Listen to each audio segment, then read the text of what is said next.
Vancouver police are raising concerns over an increase in anti-Asian hate crimes in the city. Several incidents have been caught on camera. Officials say there is also an ongoing issue with racist vandalism. The CBC's Susanna De Silva is following this from Burnaby, BC. She joins me now. Susanna, what are police saying? Well, they are disturbed by the significant uptick in the number of these types of crimes, especially because they have been speaking about this over the last several weeks. Members of the community have also been talking about this issue, yet the numbers continue to go up. And let's look at those numbers now.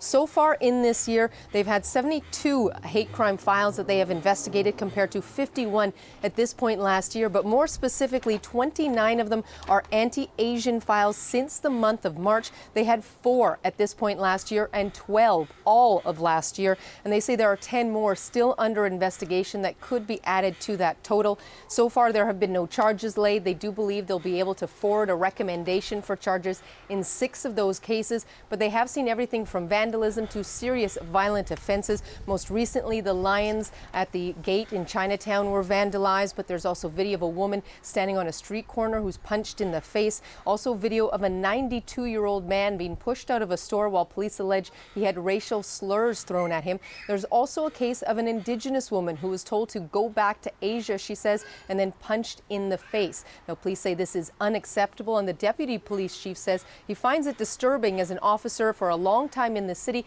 but also as someone who is very proud of his Canadian and Chinese heritage. This thing has really upset me. It's been offensive, listening to some of the comments and reading through and knowing all the fine details that obviously those in this room aren't aware of. Some of this hatred that I'm watching and listening to, and I don't want to make it only, even though this press conference is about the Chinese community at this point, but with hate crime, we can fast forward 6 months down the road and it'll be another community. Now, he says that the investigations are complex. They do take a lot of time. Just having video isn't enough. Trying to find witnesses, gather the evidence to be able to build a case, which is why it is taking so long in terms of charges. He says they have also put in a lot of resources into Chinatown, officers on the street, more cameras, also trying to make it easier for members of the community to report these types of crimes. But he also says it isn't just Vancouver. They've been hearing about this across North America, across Canada, and even the Prime Minister spoke this morning about incidents across the country that are unacceptable. CBC has spoken to several victims of recent attacks. What are they saying?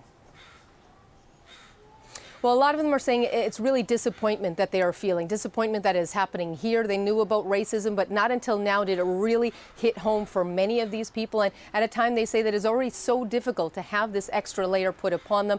We spoke with one woman who says just over a week ago, she was walking in Vancouver, listening to a podcast about anti-racism. When she saw a man approach, thought something was a bit odd, tried to move to the side. She then says he began saying racial slurs in her direction. When she tried to ignore it, he then spat on her. And she says for the first time, the fear that she'd read about, she was feeling. You know, I went from anger to really sad that this is how people feel, that they are scared to go outside because something like this could happen to them, like it happened to me, or to one of their good friends or family. So this is a really real fear right now, and that fear is actually on this whole entire community.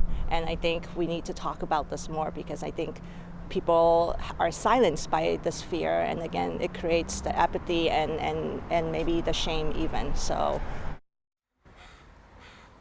she says she was happy with the police response, that they are looking into it, trying to find video evidence. And again, as she said there, she wants to see people talking about this issue, that silence does not help. She says there was a man in behind the other man, an Asian man, who she says didn't say anything to that man who perpetrated this, she says, or even to herself. And she feels that people need to speak up more to address the issue. Carol?